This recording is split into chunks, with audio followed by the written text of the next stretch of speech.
Hello and welcome to, I don't know what episode, dang it. 371. 371. Thanks, Fran. You're the 371. I'm best. always keeping count. How's everybody doing tonight? Good.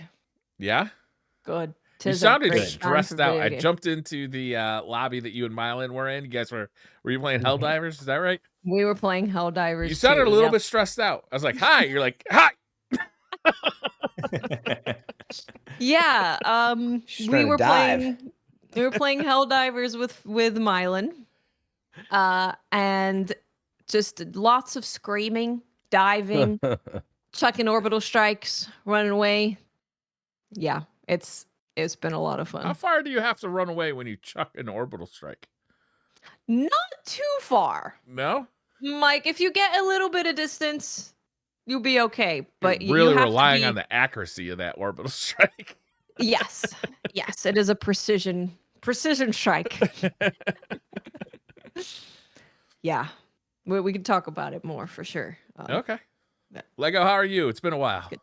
I know, yeah. My house was struck by lightning close by, and my router did die. Was it an but we're orbital back. strike? Yeah. We're good, dude. Yeah. Well, what's weird is this is the second time that something like that has happened. The last time it like fried our AC unit, and Ooh. like our AC people helped us like write it off as like really a lightning incident to the insurance company. So we like got it all sorted out. But yeah, I'm like, do I need to do something to my house to like keep this from happening again? I don't Yeah. know enough about lightning. Yeah. Yeah, it seems like there's something you could do, right? Like maybe just put like a lightning rod on your neighbor's house. Yeah. Oh, speaking of, my dad is my neighbor, and he actually has Maybe he put a lightning rod on your house. No, he has one on his house. I don't understand why he didn't hit his house, because he has he put up. My dad is like the nerdiest tech dude ever, and he's like, okay, I want to receive Wi-Fi from this place down the road. So he put on top of his normal home like this giant radio looking tower thing, like with an antenna pointed a certain direction. I'm Oh like, my how God. did the rest of the people living in that house let that happen? Like, that is Interestingly, I just crazy. heard that a 200-foot radio tower was stolen from a radio station. I wouldn't put it past them. I want to know what they stole it for. Meth. It's gotta be. Yeah. Some kind of Breaking Bad It's got meth situation. head written all over it. Look at all that Yeah. copper. Yeah, we gotta cast outer space. All right. But yeah, good. And there's got to be a way to like protect your house from lightning. Like if you're repeatedly getting struck, there's got to be something you can do. Yeah, you install that 200-foot antenna in your neighbor's house. Yeah. So it'll strike that first. That's probably what it was for. I just need to Right? make that antenna taller. That's what I'm I got to saying. get out there and get it up Would it be there. about Jack it up. 200-foot radio tower? Get an umbrella, stick it on top of their roof. Honestly, if someone put something on top of my roof, I probably would never notice. No. Little Mary No, good Poppins point. installation. I don't look up there very often.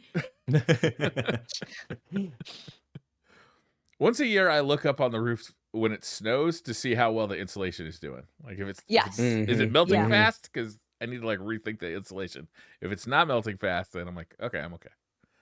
Yeah. Yeah. Never had to think about that.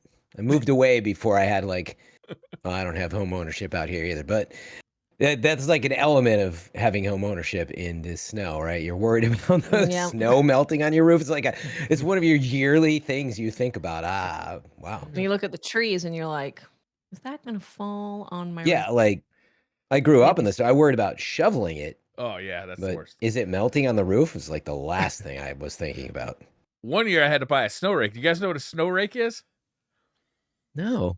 Oh, it No. sucks. So this is like a really long pole with like, to call it a rake is a little bit weird, but what you do is it's got like kind of like a flat edge and then it kind of bends in toward you, right? And what you Mhm. do is you push it up onto your roof and then the angled side pulls the snow down on top of your head. And it's to be used when there's so much snow that you're a little worried that your roof is going to cave in. Right. So Mm. that sucks. Lovely. I mean, especially if you have like a 2-story house. Yeah, I Well, do you- have a 2-story house. Oh You got man. to get on a ladder to use your snow rake, or is it No, long enough? the pole is long enough that you stand on the Oh, ground, okay. but you still got the snow coming down at you. Oh man. I was mean, also that same seems year. crazy. I was also hanging outside the second-story windows, banging at like icicles that were like this fat around. For home listeners, for listeners, they're probably like I don't know, Yeah, 6 inches, 8 inches in diameter. They were huge. All right, that was Pretty Briar's sizable. house minute. Someone in chat is confirming that should be the name of the stasis glaive when we get one. Snow Yes. rake. Snow rake. That would be Perfect. Snow rake. perfect. That's a good name. I like that. That would be great. Do we want to do Destiny stuff first? Because there Sure. was actually some stuff in the It's a big 12. update. Let's There hear was it. stuff in the 12. So they start with Game to Give, which is of course if there is their charity that they do every year, and this time they raised 3.1 million Wow. from more than 65,000 donations representing 120 countries. Wow. Wow. Guardians redeemed over 220,000 emblems. That's amazing. Yeah, that is amazing. That's big dollars. You know, that's a lot of Yeah. money. 3.1 is a lot. Yeah. Yeah, that's great. And they did a really cool thing which I need to watch back, but they had people live in the studio doing Hot Ones, and the Drifter voice actor was one of them that was there. Oh, sweet. Yes. Yeah. That's They were amazing. eating hot sauce? Yep. Wow. So I need to rewatch that. I this. caught little clips here and there when I was, going throughout the day, but yeah, I need to rewatch all of it. Yeah, I need to see that. Um, That remains the coolest part of the Destiny community is It is, like yeah. how we can come together to do that. Yeah. 100%. Yeah, no matter what, Destiny and charity is always just like crazy. Yeah. Crazy. There is a pretty decent weapon rewards update coming. So as we know, this season is very long because the final shape got delayed. Thank God it got delayed, Yeah, which we'll talk been about happy. later. Oh, thank Jesus. But because it got delayed, they are actually trying to add some stuff throughout this period of time, which is very cool. So starting in an update in early March, they're going to be adding new and returning weapons to Trials, Iron Banner, and Nightfalls. It's very cool. So these weapons are just going to be additions to the current pool, because normally when we get a new season, they will get rid of some weapons, they'll introduce some weapons. But this one, they're keeping all of the current ones that are here, and they're adding more to it. So you're just going to have more to kind of go for if it's something that you want. So Trials of Osiris is getting a brand new scout rifle, which is an aggressive frame, stasis, and it's going to have alacrity, one quiet moment, and text balanced stock as its So- origin traits. An aggressive is those basically just the heavy duty exotic scout rifle. I'm blanking on the name right now. The Tex Mechanica one. DMT. Yes. Dead Man's Tale. There we go. I Yeah. never use it, so Yeah, it's I not my don't know. style, but it's You're cool not to have another cheesing one. your way through. Yeah, it's cool to yeah. have another one that's a primary that is a stasis. Yeah, It's cool. that is cool. But I'm even more excited about the next one. We are getting the reprised Summoner Auto Rifle. And this is adaptive frame, primary ammo, solar, and it has alacrity, one quiet moment, and a wild card for origin traits. The What does Summoner's back, alacrity do? baby! I can't. That's when you're the last remaining fire team member. You have like improved stats. It's a lot of stats. It's like It is a plus lot of 20 stats. range, plus 20 aim assist. It's just tons of stuff. Also, my chat was already, my community was speculating that the summoner could very well come back with the new onslaught perk that has been very popular on auto rifles. That would be pretty Ooh. cool. Onslaught and That alacrity all working together. Sounds fun. That would be cool. Very nice. For Iron Banner, we are getting a new Iron Tusk Banner. of the Boar grenade launcher. This is a special ammo waveframe strand grenade launcher. So they say here that this would be the only obtainable strand waveframe breech loaded grenade launcher. So That's That pretty is a- dope on the that is a strand first. side. Yeah. yeah, Big fan of Waveframe and then strand. yeah, that is one that I would. What would like it to get. do? It's just gonna throw the little what are the little Threadlings worms? when he kills, Threadlings? yeah. Would that what's gonna happen? There's just gonna be like a wave of threadlings? Oh, they could give it what's the Hatchling? new splice? No Oh, splice where it like splice. does that. Ooh. That could be interesting. If it had hatchling, Yeah, the severing effect. if it had Mhm. hatchling and you shot it and it killed multiple things, Then could it they create multiple threadlings? I It's assume. tough I don't see why because not, right? hatchling, you need precision kills to like for sure get the hatchling, and it's a Right, so it'd wave be frame, so you have to mm, kill multiple things to even get one. I Well, I was see. It's thinking kind of of bummer. what's the artifact perk right now though? That's what I was thinking. I think the Oh current yeah. there's an artifact perk for threadling right now, isn't there? I'll look it up, but yeah, I don't that's know. I think I it's think potentially. I think you're right. And then also there's the unraveling rounds you can get for it too. So Mhm. that'd be cool. Yeah, you can do that. And twice brings up something I was going to bring up is you can use it with Warlock, consume your shackle grenade, and it can suspend all the enemies in a line, Ooh, which that's could be pretty cool. fun. Yeah, that could be pretty fun. That's the thing. When there's a strand weapon, I get excited because I like how Mhm. it goes into all of the builds, and it seems to be. It's always like I'm always really having a lot of fun when I'm using strand incorporated stuff. So strand stuff gets me excited. This is just a little. I didn't get to say how anything was going on Destiny wise, and I did do something absolutely terrible the past few Oh, weeks, and that nice. is, due to all the threadling stuff. Like it's just threadling. Like there's decoys everywhere. There's Yeah. threadlings everywhere. So I decided to embrace it and just go all out. And I used either permeability on your energy weapon or tessellation. They both let you get strand energy in that slot, and then so you have like triple strand, and then you use one of the raid weapons that has a paracausal on it, which any like strand ability at all will give that weapon a 20% buff no matter what. So a threadling hits him, Mhm. the energy That's weapon hits him, hilarious. whatever it is. And so it was just mayhem, just so many threadlings. Like Fran was saying, that perk of just threadlings coming out even when I got a kill, and then that threadling would kill someone, then I'd have the Yes. 20% up. It was ridiculous. I didn't share a video on it because I was like, I don't know if I want this out in the world. You just share like a clip on Twitter or something. It's a smaller version. Yeah, I Yeah, think I was trying to maybe. look it up. I think maybe it's called Horde Shuttle. If it's damaging unraveled targets with a weapon will occasionally spawn a threadling. And there you go. Everything's always Extra unraveling threadling. once you pick up Yeah. an orb. So yeah, Yep. good Oof. stuff. Reprised for Iron Banner, we are getting the multi-mac machine gun back, submachine gun back. So this is kinetic. It was the most popular one for a long time there. So Multi-mac. we will The one I see. did the rumble thing with. I had Cartesian with me, but multi-mock. Just because the lightweight frame running around faster, it was so good. Yeah, it is a lightweight frame. For Nightfall, we are getting a new grenade launcher called Wild Style. It is a double fire frame, special ammo solar. Origin traits, stunning recovery, Vanguard's Vindiction, and Tech's balanced stock. Note, this is only the second double fire frame breach loaded grenade launcher in the game, period. I am kind of excited about that. They're fun. Honestly, a lot of the Tech's machina are very fun weapons.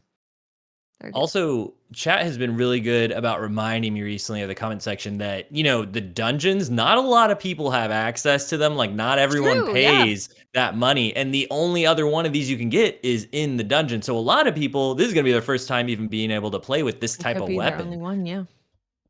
Yeah, that's true. Yeah, I was looking at the Very cool. Wilder Flight. Looks like it's the double Yep. fire. Mm-hmm. It's fun. It's fun to shoot. And then we're also getting a new Nightfall sword, which is called the Slammer Sword. It is a vortex inside. frame and it is stasis.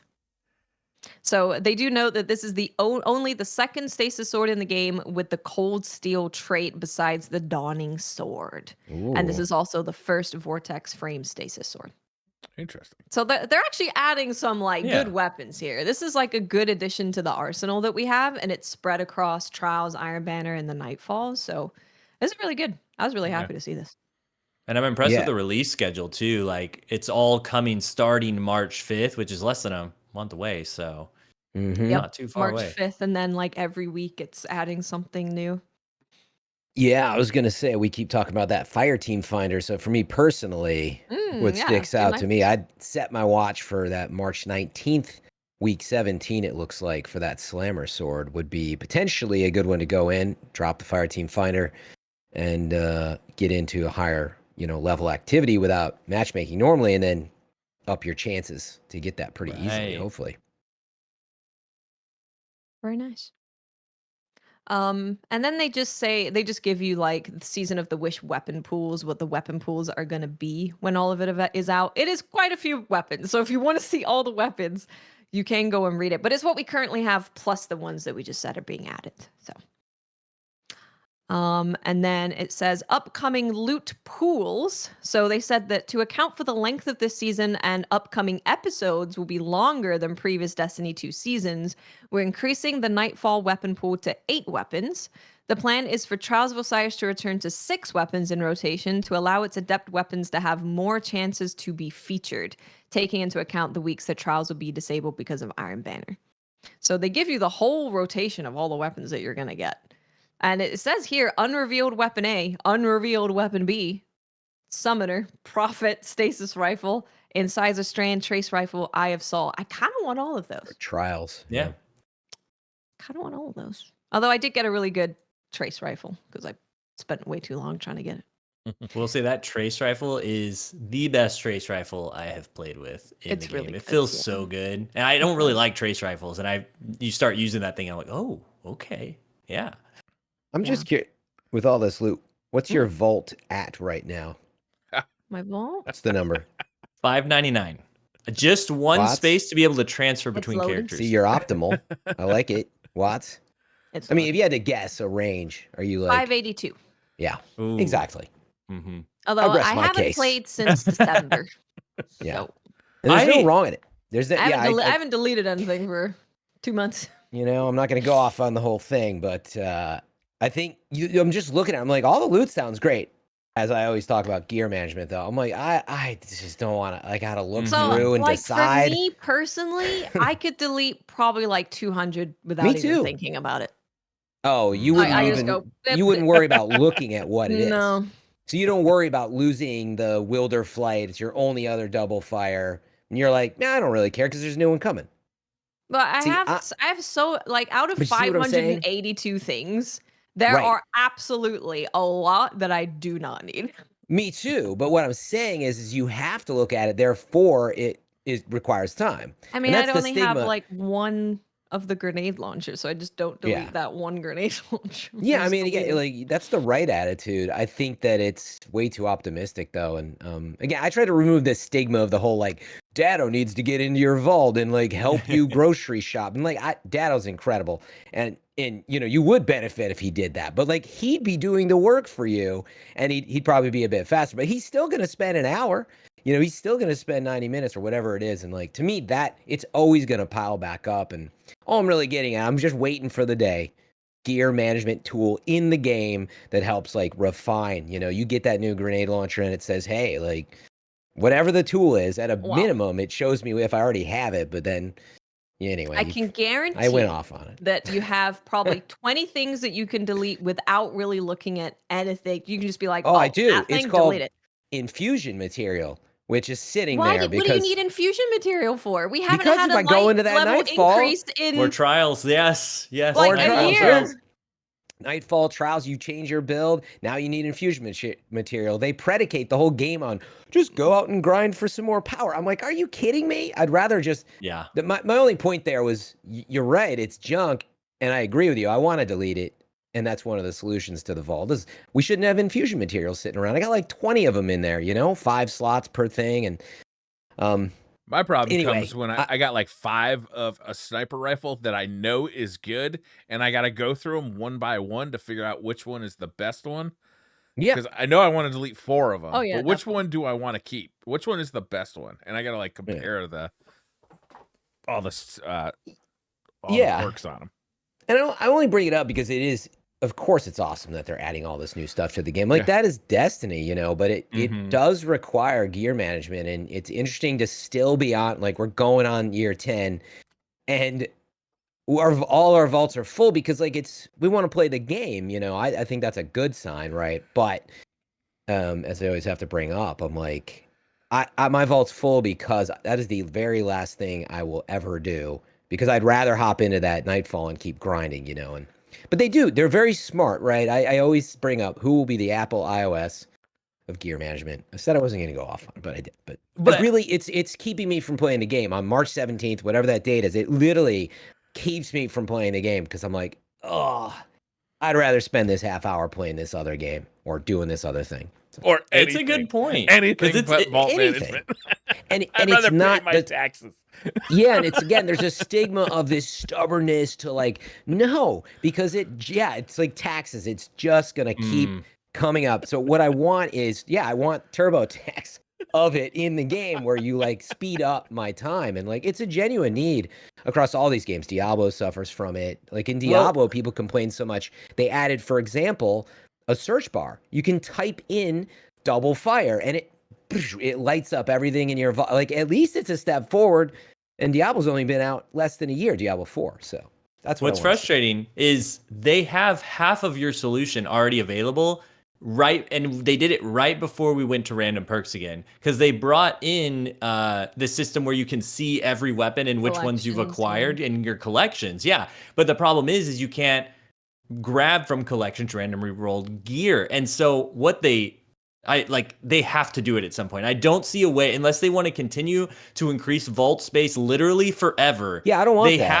They have to get to a point where collections will read, you have acquired these rolls. We will not make you go get these rolls again. You can pick any of these perks combinations that you've gotten before and just grab it for amount of glimmer, you know, whatever it is. That way you don't have to worry. Your vault can be anything else you want it to be, just what you want to have on hand. I would bet that there's someone's probably tagged that as something they want to work on, or someone is working on it, because clearly they brought collections to be that. But then when they added random rolls, it's like, well, now we got to redo the system. Sorry. It's just, like, you know, a lot of other games have tried to implement systems where you can re-roll items to get combos of perks, and Destiny has some of that with crafting, obviously, which again was meant to help with it, but that requires, it's like an either or. I can grind out, you know, getting these things and figure it out, or I can just look at my vault. It's got to be about less time, not an equal amount of time. But but anyway, I mean, just to make it clear, because I think, Briar, sounds like you relate. It's that I've already earned some of this stuff. You're telling me that it's still relevant because you haven't sunset it. I realize there's plenty of replacements, but it's about knowing that I didn't waste my time. I got something sitting in there that I'm just going to delete because there's something new I can go grind for. That's not appealing. I'd rather, and it's because of like how I play. Like I'm still sitting on a machine gun from Beyond Light that I use so much. And it honestly like gives me so much joy. And the idea that I would accidentally delete that without investigating it is sort of a devastating concept. So it's part of the fun of having a collection of stuff that goes back so far. Is like every once in a while you can pull something out and like your fire team is like, whoa, what the heck is that thing? Oh, I got this like way back when, you know. Yeah. I like and there is that. Hold on to all this stuff. It's even less about sentimentality. It's genuinely really good. It's that I've been trained and proven, where I'm like, a lot of the stuff I use is quite old, that you got to look at it first. So anyway, I just really hope for the final shape there's like a little something, you know. I'm not bank hopeful on it. I wouldn't either, but I'm not banking like any minutes on that one. That would be probably a pretty low priority thing in terms of. But see, but how? I mean, it's getting up there though. I think Fran's right. Like it is starting to deter people from coming back because they're like, do I want to deal with that vault though? Because I like have to play the game. And no, I don't think I'll play. Yeah. On a side note, Dude brings up just really quick. He says like the Destiny should be grind for the frames and then grind for the perks separately. That's what crafting was going to be. That was their original idea for crafting, and then they had to make it something else because they had issues with having that fit in the game. So that's too bad. I don't think this is the ideal version of any of it, really. Yeah. That would have been incredible if you could just basically design a weapon. Yeah, like once you unlock Rampage, for example, it's like, okay, I can put Rampage on all of my That'd be SMGs or so however they were going to Yeah, do cool. it. that would be incredible. Would have been good because then it gets you excited. Like, oh, it's got Rampage on it. Finally, I can Yeah. put Rampage on my hand cannons. Yeah. Yeah, that Sorry. would be sick. Yeah, I always bring up Division if you haven't heard it or never looked it up. They have a library as one example, but you can save. I mean, it wouldn't apply exactly to Destiny, but roughly speaking, you have the gun and you already got a roll, so you can save one of those pieces, so to speak. Forget the exacts, but in other words, then you never have to worry about that gun with that perk on it. You'll at least have that one perk. And then in other words, it lets you like get closer to a god roll, but it also gives you confidence that if you just delete it and that was the main thing, let's say it was hatchling or something, you're like, well, I already have it in the archive. I can just Yeah. delete it and get a better one later or use that one, you know. Stuff like that would be huge help. So I don't know which one of you said it, but you guys mentioned that Destiny is 10 years old almost. And it occurred to me that there are definitely people playing Destiny 2 that were born after like the release of Destiny 1. Like there's definitely Yeah. Oh, like yeah. 7, 8, and 9-year-olds playing no. this game. You're right. And it didn't occur to me until just now. That is wild. They were raised on it. Right? Yeah, there were kids raised on it that are just getting into more hardcore gaming that are Right? Watching like, mom and dad play it, and then now they're playing it too. Can you imagine? Yeah. Oh, I think man. that's some of CJ Gibson's kids, Yeah? the video guy. Yeah.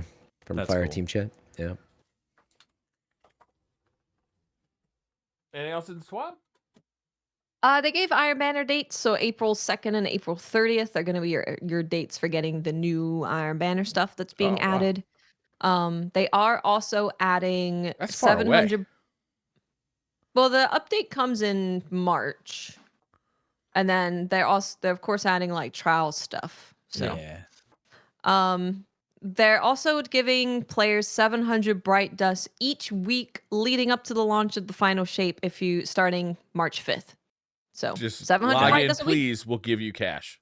Exactly. Yeah. It feels so funny having this come out and like all the articles this week about like low population in Destiny and how Oh, that's slow definitely a everything's low going. population. Yeah, there's Yeah. literally no It's like, reason to "Hey, play. Unless you're a come back." collector and you're like, I want to get absolutely everything, and you're working on titles and you're working on your Guardian rank and you're trying to collect everything, then that makes sense. But if you're just like a player who enjoys certain parts of the game, there's not really a reason to play at the moment. Yeah. And it's Which is okay to fine. take breaks. Another reminder, everyone. If Mhm. you are done with it for a bit, just be done with it for a bit. Come back Yep. when one of these weapons comes out, and it'll feel a lot better than if you had just stuck with it unpleasantly. Unpleasantly. They're also removing the cap for armor synthesis threader bounties on March 5th because, of course, it's a long season. Normally, you would have had a refresh, so they're just refreshing that. Oh, We're getting a cool. bit of like a mid-season update, pretty much, to kind of Yeah. freshen things up a bit. Mm-hmm. I really wish this announcement, what I wish it would have included is the reprised Garden of Salvation weapons to be craftable. That would have been I've good. just been waiting for it, and no announcement. To have all this other stuff and not that, I'm like, oh god, that would have been great. That's No it. That's all I Okay. got Agreed. though. Glad for what we got. That's it Okay. from the 12. A little bit of Destiny stuff. Yeah. Yeah, 4 Destiny months to go, Still folks. chugging along. Mhm. Well, Watts, you've been playing Helldivers. I did. It What's came going out on? today.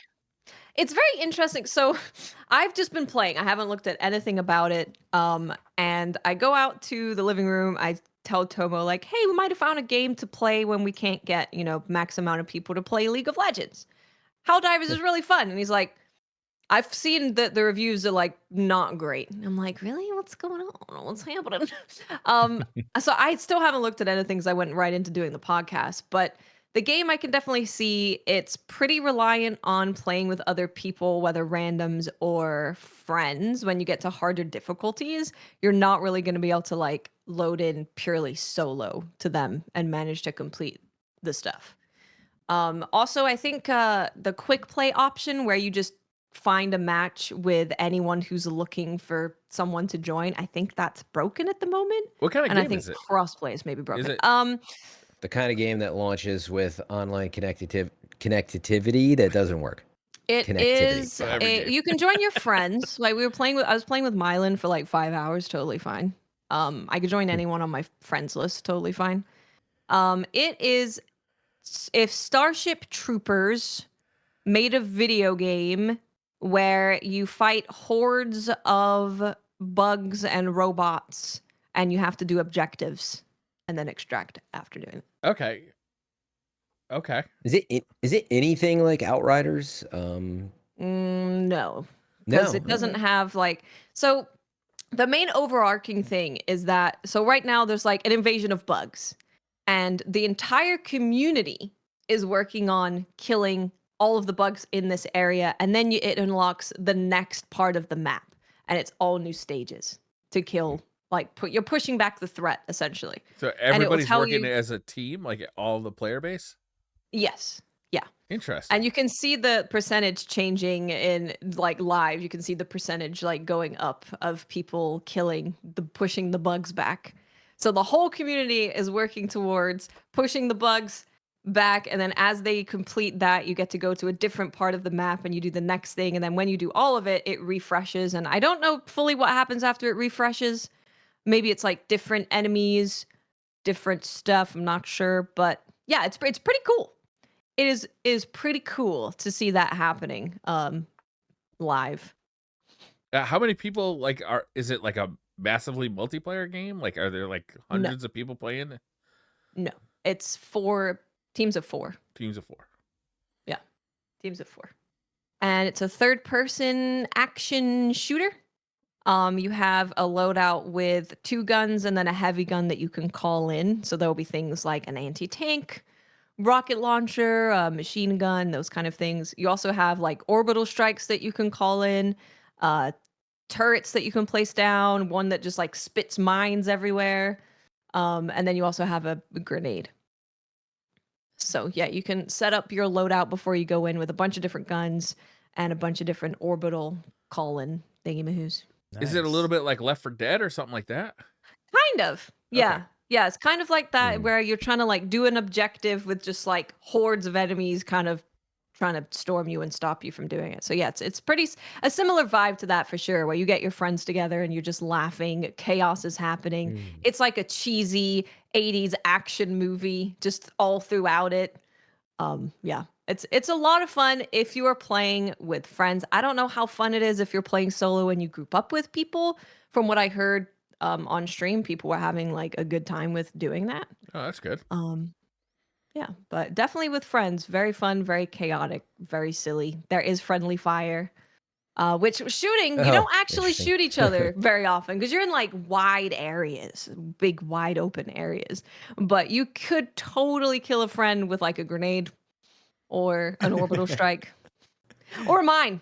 Yeah, I call it in mines and I it's like mines this game. everywhere. I like this game. Destroy mine. You would have a lot of fun with the game, Briar. I was playing it and I was like, Briar needs to get in on this game. We should play this with Briar for sure. Okay, I'm So in. how many times did you kill Mylan? Not enough. I'll tell you that. Not yeah. I Yeah, think more the than he answer's, killed me for sure. Okay. Yeah? Because I got the orbital thing where it drops down and it spits mines everywhere. And if one of the So mines hits if- him, he's dead. Yes, if you run over a mine, you are dead. Yeah. What's the Yeah. best weapon to kill your teammates with? All If of you can them. get a grenade's probably very good. Yeah? Grenades are great. I had one situation where I threw a grenade. It didn't go very far, so it didn't kill me, but part of the blast pushed me back, so I went flying.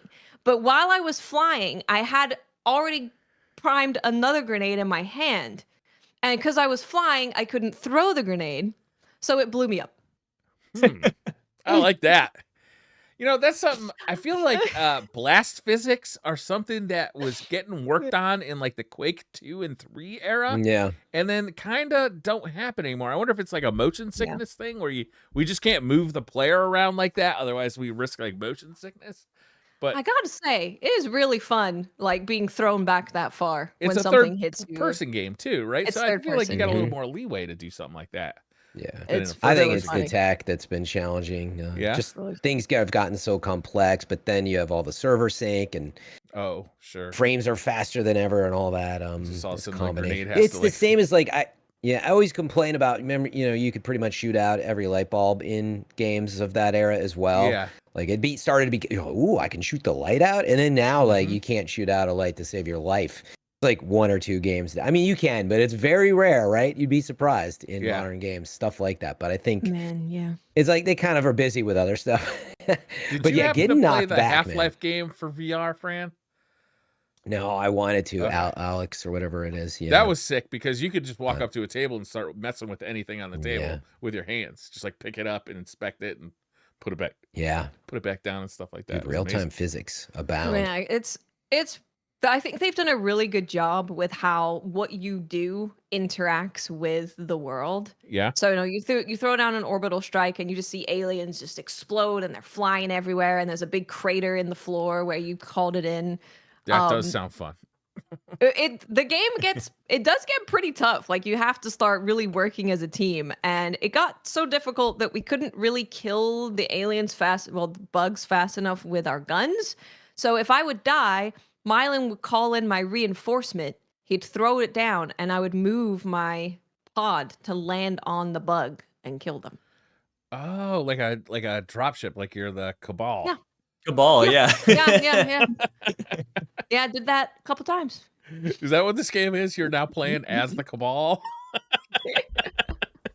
It's silly fun. It's really just it's silly fun. It's $40. That sounds If you fun. get like the deluxe, it's what, $60. Yeah, it's a good time. What do you get with deluxe? Like cosmetics for your character? You do get cosmetics, and it also gives you the premium battle pass. Oh, also the battle pass works kind of like Halo. It doesn't go away, so you can kind of work Nice. at it at your own Okay. time. Is there a Which lot of is cosmetics? pretty Like, do you earn cosmetics or you buy them in a store or both? Both. Both. Yeah, you can do both.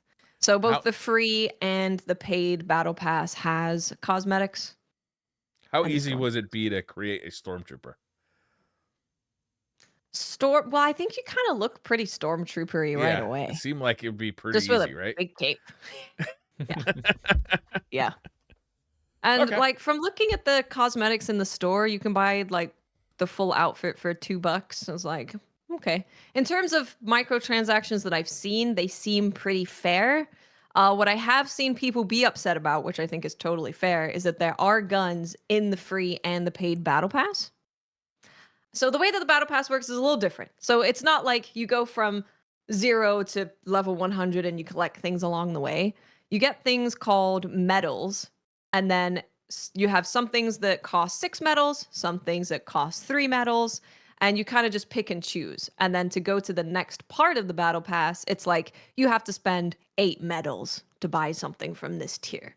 So you're just kind of picking and choosing stuff along the way that you want with the medals that you earn in a game. So from the free battle pass, I spent 4 medals and got a shotgun from the free one. Mylan spent, I don't know how many medals it was, but he bought a gun from the paid battle pass, and I tried it. Just seems like the other guns, to be honest. It didn't feel like it was like, this is going to be the difference between us defeating the challenging difficulty level thing and not. It didn't feel like that. So yeah, it's hard for me to gauge if that would be pay to win or really bad as of right now, because I don't know how good any of the weapons are. Yeah. So it's just whether you're comfortable with the fact that, people who spent $20 for it's not actually, it's $10. It's $10 for the premium if you didn't get like the deluxe. So it's $10 for the battle pass. If you feel comfortable with people getting, extra guns. Extra guns. What I- is the it's fine like with- incentive to like get those extra guns? Like, is it the effects just different and special on them, or? Yeah, there's like certain bugs that have like armor, stuff like that. So different weapons will have like armor piercing or armor breaking stuff. So you'd probably want to be like, I want to have stuff to deal with long range things. I want to be able to deal with armored things. Gotcha. So that's why you'd want to get the different weapons. But it's just, I think it's just a fun game to play. it's a very game. Like it knows that it's a game, and it is like hamming up that it's a video game, and it's having fun with it, which I can appreciate. Did anybody play the Final Fantasy VII Rebirth demo yet? I didn't play it. I watched Tomo play it. I made the decision not to play it just purely because, one, it's out in 3 weeks. Yeah. There's like a video game a brand new game that I'm currently highly addicted to. I'm going to be playing a brand new game next week. Steam Next Fest is happening. And then also you can choose, it's basically the beginning of the game. You're playing the flashback at the beginning of the game.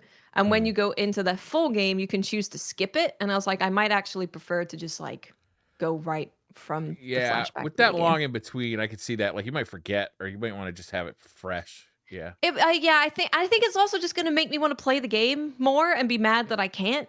So I'm like, I'm just gonna wait. But I did watch Tomo play it, and it looks beautiful. It is like a big visual upgrade over. Yeah, I would say so. Yeah.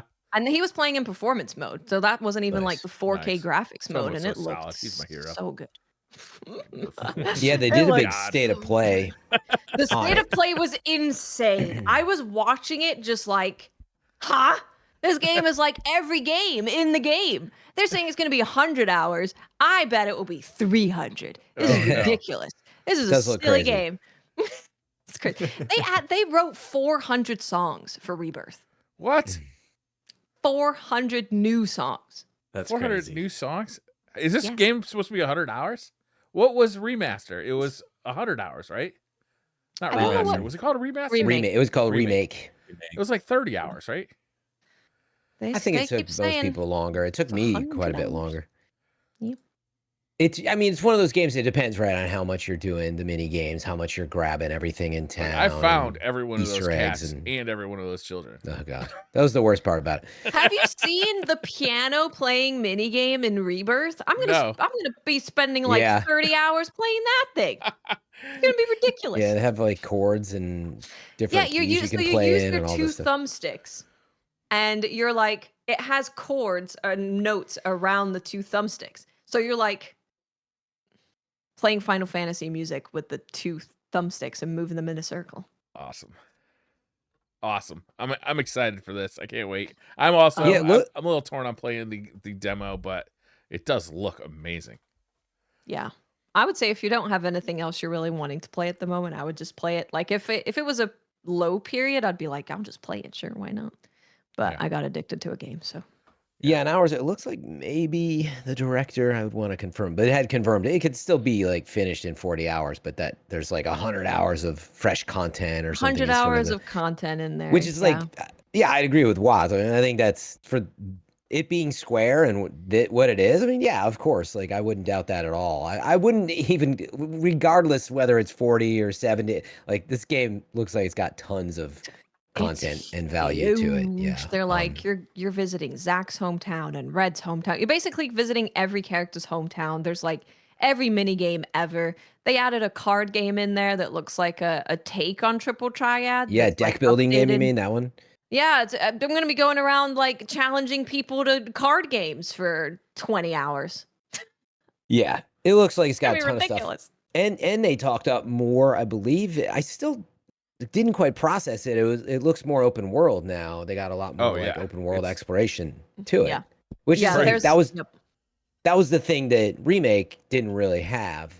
Everything was very linear and like it had its amazing moments, but now I'm wondering how the open world stuff will play.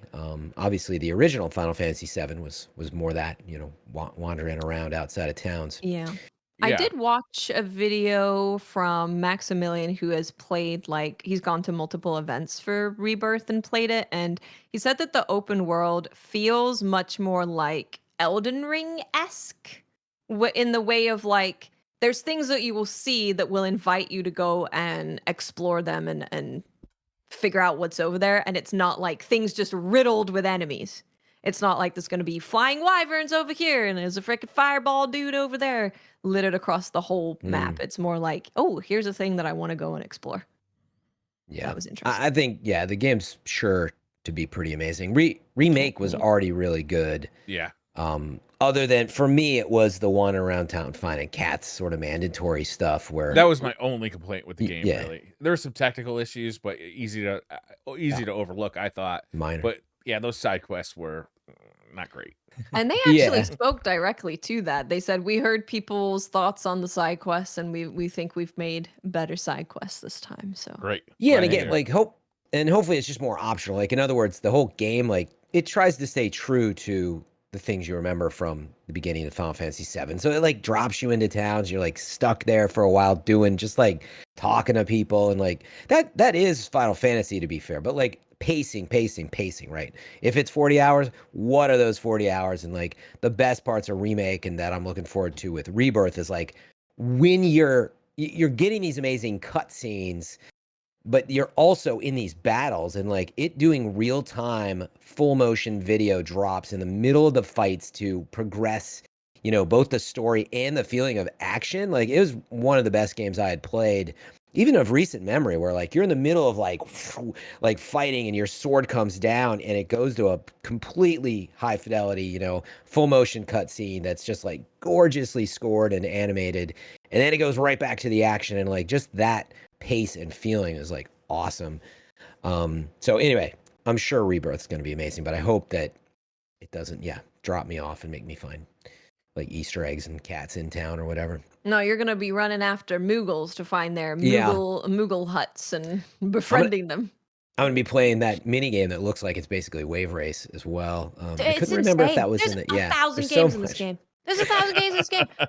I was just watching and I was like, what is going on? This is ridiculous. And then what did they show that blew my mind? I Was can't it a remember. mini game? I can't remember. I mean, honestly, they kept dropping the hits in there. There was so much that looks kept really going. good. was And yeah, it? you mentioned fidelity, by the way. Mm. They did talk about how they've better optimized like the SSD, which is part of why it looks better. For they had very short words on it in the state of play, but they were basically saying like, we've optimized it, so now we're pulling higher res textures and stuff straight from the SSD. Whereas and they said it explicitly, that's why it looks better than Remake. So it's not just like, hey, we're utilizing PS5. They're like, it looks better because we finally got a handle on this stuff. So Oh, I know Yeah. what it was. So the open world, I really like what they're doing. So there's gonna be summons for like each part of the map. And when you first go and fight the summon, they're like super, super, super hard. Will basically one shot you and you'll tickle them. But doing stuff throughout the open world, and essentially like where that summon rules over in that area, you can make the fight easier. So it really incentivizes you to go and do open world stuff, and then you can come back and be like, okay, let me try and fight him now because he's going to be a little bit easier. He's like, okay, nope, still bad. Gonna go out and do more open world stuff. So I thought that was really a cool way to incentivize you to go and do all the open world stuff, because then eventually the summon will be easier for you to fight, and you can fight him, and then you'll be able to use him in battle. Cool. I can't wait. Yeah. I cannot wait. This is the biggest highlight on my calendar. I can't wait for this one. It's gonna be a big one. It's gonna be big. I plan on PlayStation playing every day.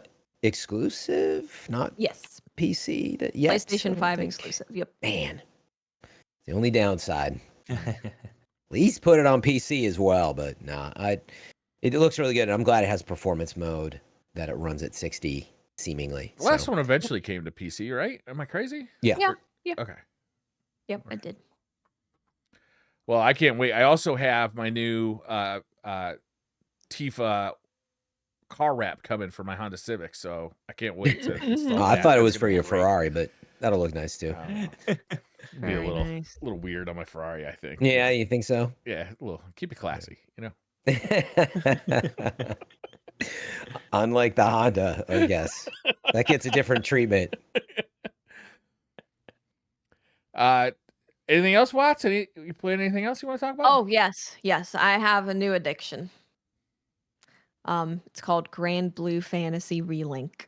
Oh, You will know about Granblue, Briar. yeah. 'cause you Okay, this like isn't fighting the fighting game though, right? Not the fighting game. Okay, this is Not the fighting gotcha game. Not the anime. Not the manga. The single. Well, not single Is play. The Rebirth RPG. the fighting game and Relink is the Is that how it goes? Isn't it Versus? Granblue Fantasy Versus? Isn't Yeah, that I a feel like it's fighting game? that. Granblue Fantasy versus, but there's a. I'm gonna look it up. Reverses? Is it Reverses? Reverses? So this game, I know a lot of people have been excited about it for a while because the Granblue is everywhere.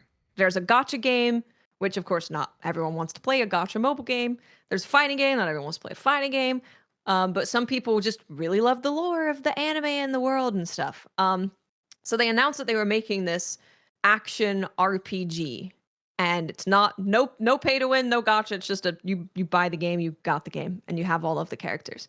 And it finally came out, so a lot of people were very excited about it. I was like, I'll play it maybe, and that was kind of my attitude towards it until I saw all the people that I follow who are Monster Hunter players or like Souls like kind of players talking about how this game is Monster Hunter. And I was like, what do you mean it's Monster Hunter? It looks, when you're looking at someone play the campaign, it looks very Final Fantasy kind of Tales of Arise.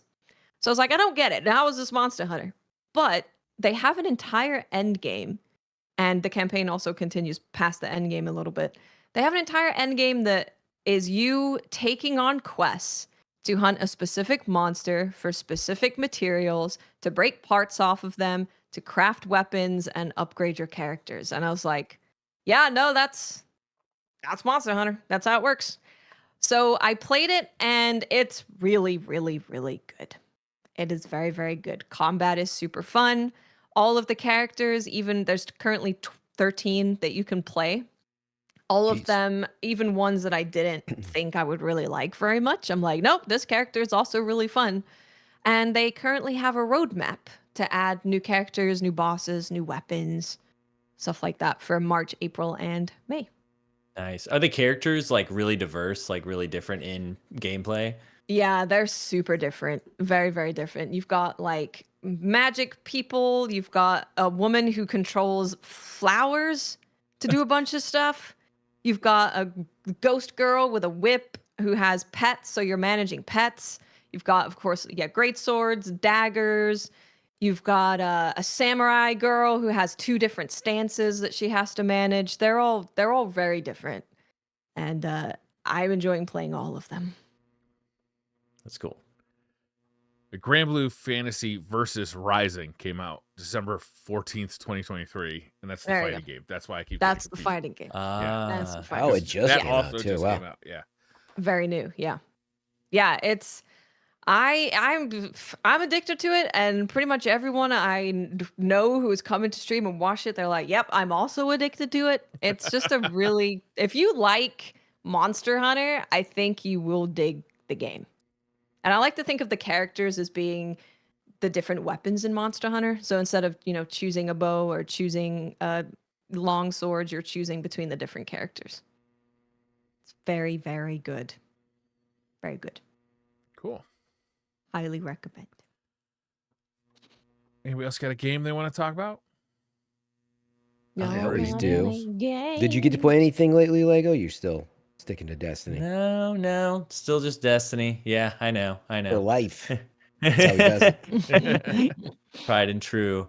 Um, No, I feel like there was like some new movie stuff or something that I was like dying to talk about, and now I can't remember what it was. Yeah, because we missed you last year. I was That's like, what oh. happens. Yeah. Well, if it comes I back to know. you. Yeah, it'll come. Yeah, on my end, probably the 2 big things. You tell me where you want to start, Briar. But obviously, I don't remember how much we talked about Suicide Squad. But Yeah, I do want to hear an update on this because Yeah. you guys were that a little torn on it. I would say last week, right? Like there was some Yeah, I good hadn't- and some bad, right? I hadn't entered into the Endgame yet. So that was the big question. I was still like beating the campaign, and I played quite a bit of it. But I mean, the short of it is, the Endgame hasn't grabbed me because it's very repetitious gameplay style for the core combat and stuff. So I talked about that last week. And I think when you look at the game, the most important thing to do is like, do you want to like just experience the story and experience that Rocksteady pedigree? And on that front, I'm like, I really enjoyed it. Right. If I remove the like core combat and the idea that it's a live service game that I heard about. You're like, it's still a Rocksteady game, right? With these amazing characters. I was most attached to Harley, but like I knew nothing really about, Boomerang and King Shark and a Deadshot, and all of their interactions and all the story. But of course, you're getting major story elements from the newer characters as well as the Suicide Squad, the Justice League, that is. So anyway, just their cinematic tech and storytelling, their facial animation, like so worth it for me to experience. And I think the game has gotten so much negativity that I wanted to like put that off the top because like it falls into this, oh, it's a new live service game, oh, it's going to be another Anthem, another Destiny or whatever. And like, it's going to easily fall into that trap, but like really quality Rocksteady pedigree is still seen in the game. However, instead of, Batman Arkham Knight, which had at its core very clever, if you never played it right, very sticky melee-based combat, but you could also like sneak in and you could, stealth enemies and do quick takedowns. But that's because it's a single-player game. There's no co-op. And then at Arkham Knight, you also hopped in like, the Batmobile and went around town blowing everything up, which some people were not fans of. I definitely thought that drug it out a bit. But the point I'm trying to make there is it still shares like so much of that DNA, right? But because it's a 4-player co-op live service game at all times, right? It's the 4 players, you're one of them. And so it's always AI at your side, or if you want to match make. And the core combat, it just was really like satisfying at first to like learn how to do the traversal. They put a lot of thought into it. Each character is very different. But then everything else is just like, well, you got a pistol, an SMG, and a power weapon, and King Shark, has got like a shotty, a minigun, and a whatever, and Deadshot's got the sniper and the assault rifle, and like that is, I guess on paper, like, oh, okay, like it's a third-person shooter now, but then just the combat of swinging around and rooftop to rooftop, maybe go down to the streets. Like it was kind of fun at first. But by the time I got to the end game, I was getting worn down on it. The boss fights, because of those mechanics, didn't turn out to be great. You fly in a circle arena pretty much. And when I say fly, I should say you're swinging around or you're jumping around because you can't fly like them unless you're Deadshot briefly. So yeah, it became like some of the boss fights were like okay for me actually, but they were never like, oh, that was a dope boss fight. And then it got to like one of the last boss fights, a major character in Justice League. And I was like, oh, this is annoying. And I came to find out, I was like, oh, I'm playing solo. So this boss is super aggroed on me at all times because it's clearly meant to be 4 players. So the AI wasn't really pulling aggro. So it made it frustrating, but the fight really wasn't that good or satisfying. And then anyway, you finally get into the end game. And, I'm not going to spoil it for those who want to play it, but it's like very, you know what it's about. You're approaching like your final bosses and they do this like whole, like, they've already told you this is about like Elseworlds, Otherworlds, which is a DC comic thing, I guess. And so they set up this whole idea where it's like, well, you kind of beat the game, but you're just going to keep going and kind of do the same things, but it's the end game now. But it's really just the same like rooftop street fighting, not like Street Fighter, but in the streets, mechanics that you've experienced the whole time. And like, I just didn't find the depth there. And so the way I could easily break that down to sum it up was, again, the traversal at first, like it's really kind of cool to be feeling Harley on, she swings on, like a Batarang, what would you call it? A robot or whatever, but you grapple up to it in the sky and you swing around it, but it's like a flying Batarang robot, drone. That's the word I'm looking for. Your bat drone, but you're swinging around on it and like that momentum and getting good at it, like double jump, triple dive to get speed. It feels kind of cool at first to be like coming back up on the rooftops and slamming down and using your SMG and all that. But then, like I said, it's repetitive. That wore me down. But then there was a couple bosses where you're swinging around doing that cool stuff. And I shared this sentiment in Anthem on a few of the like strike type levels where there's a boss at the end, but you're shooting these like major weak points in these big like terramorph robots that are in the city. And like that feeling of swinging like under those, shooting those big targets out, like that was actually a lot of fun. But those are not even really boss fights because they're just these giant robots. And anyway, those are the mechanics I liked. I wanted to see more of, but it really is like you're fighting hordes of the same type of glowing enemies on rooftops with different builds of guns and stuff. So all that being said, didn't click with me. I clicked more with Avengers because I think it was more like melee meets. I actually played as Black Widow, which had shooting and stuff, but it's a lot more methodic with the combos and all this stuff. You know, it just felt deeper, and each character you played has a completely different skill tree and depth, and I just feel like there was so much just swing around, jump around, kill things with guns that it didn't draw me in. But if you do get into it, I will say they have a pretty good, a decent amount, I should say, of quality of life features. You know, you can build very specific guns and upgrade your guns. The vendors, you know, you can get currencies to like the stuff that they've learned, you know, like I'm going to want to upgrade my guns. I'm going to want this specific perk. I want to re-roll this. All that's actually in there. So people who get into it, you can save loadouts too in the game, you know, quite a bit of them. You can save your outfits, and it's got a little Destiny thing going on there. But yeah, ultimately in the end game, all there is to do, and I think we're going to see this in season 1, which comes out in March and remains to be seen, with Joker releasing in that as a playable character. That's not a spoiler because it's like, again, these Elseworlds thing. But all you do, you go into these things called incursions, which they're not missions and strikes, is the point I'm trying to make, right? So you do kind of like go through a level, but you ultimately kind of just swing around in circles as parts of it. And again, like shoot the same like helicopters, tanks, and enemies that you have been. And so that's like what the end game is. There's just like a few of those that they added, and I think we'll see a few more, but they're just not dynamic enough for me. And there's no like boss at the end of each level like in a Destiny strike. Oh, really?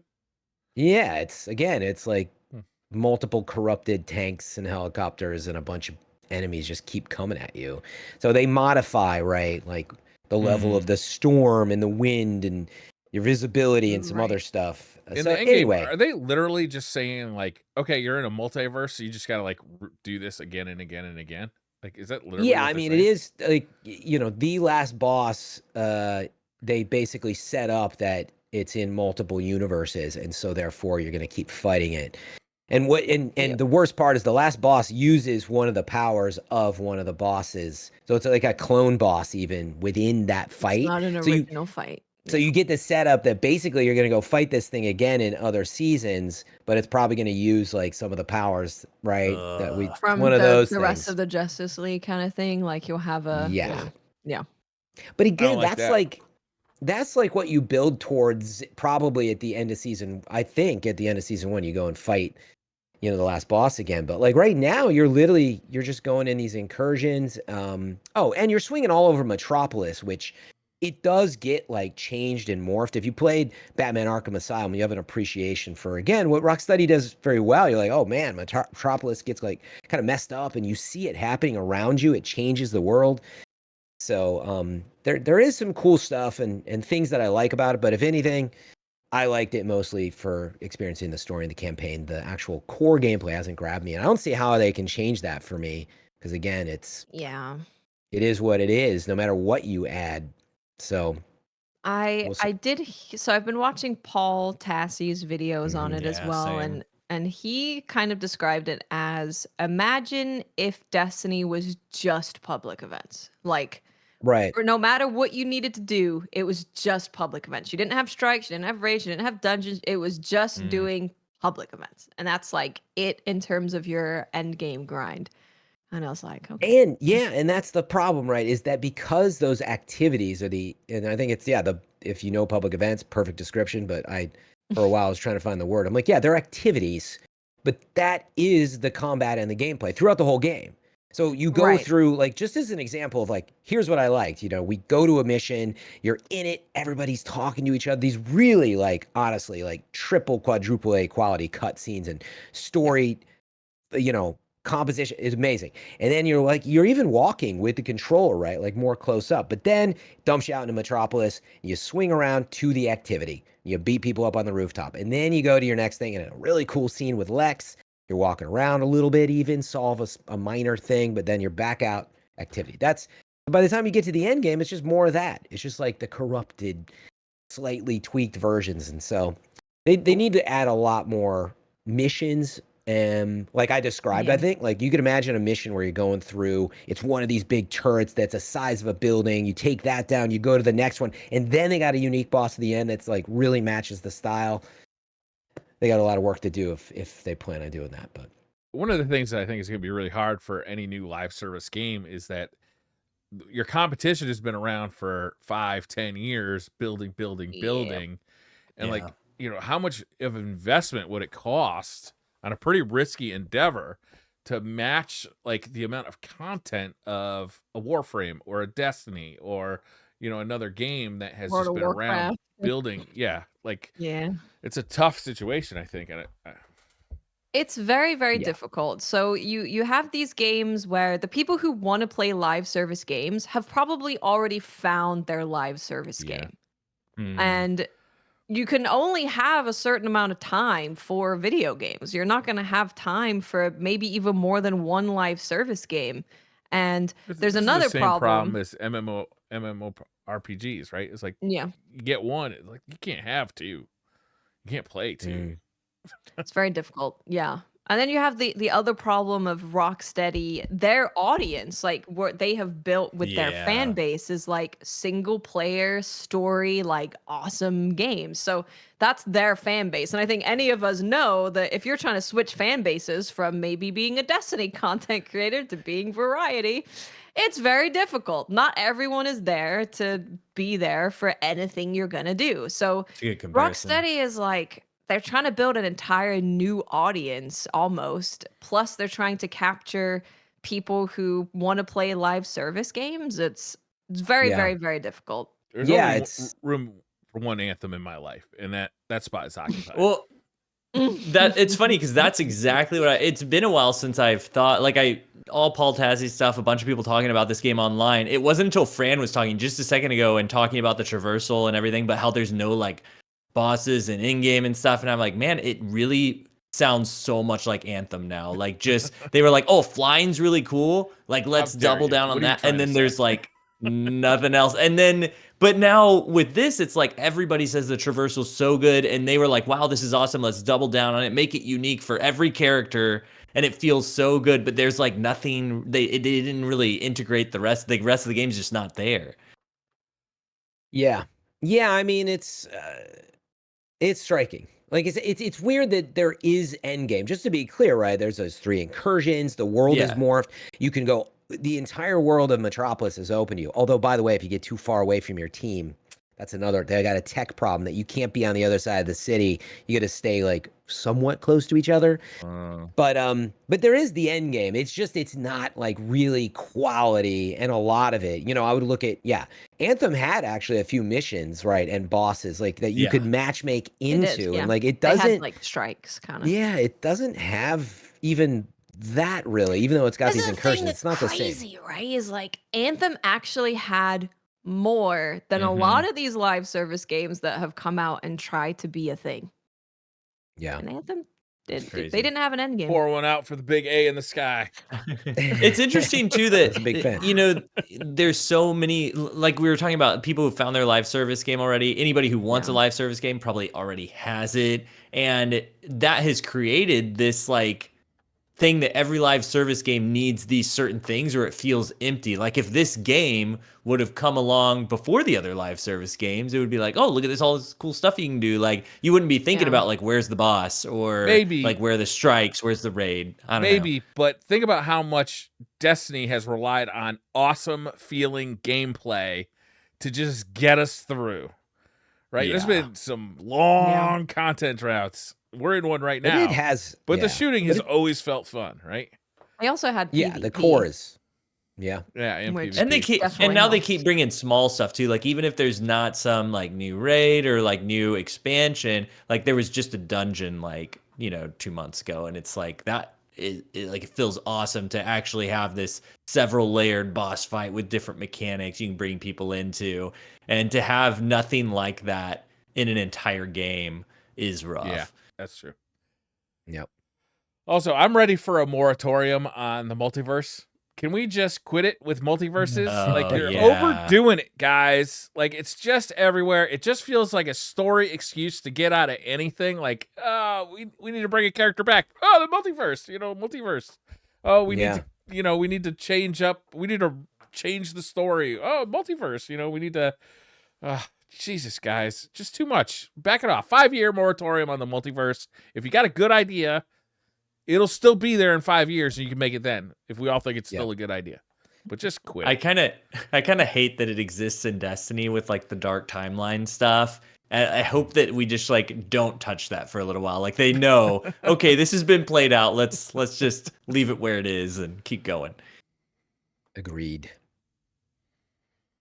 Live service. Live speaking service. of which, There's also a backlash on live service games in general, I feel like. There is. I think even in like the press, right? It's just like people are just kind of like that's what I was getting at. Is like I had to tell you that actually I if you don't mind the price tag, and you want to spend time getting into a DC campaign, right? Quality, it's great. It's Rocksteady pedigree, but then it's the other stuff that might turn you off. But that's all people hear. Live service, shooting on rooftops, activity, public event. That's all they hear, and I'm like, it still has like these really high AAA quality stuff. It's a banger looking game too. It's beautiful. They have like overall probably the best facial animation work I've like ever seen. It looks really like cool. Top tier.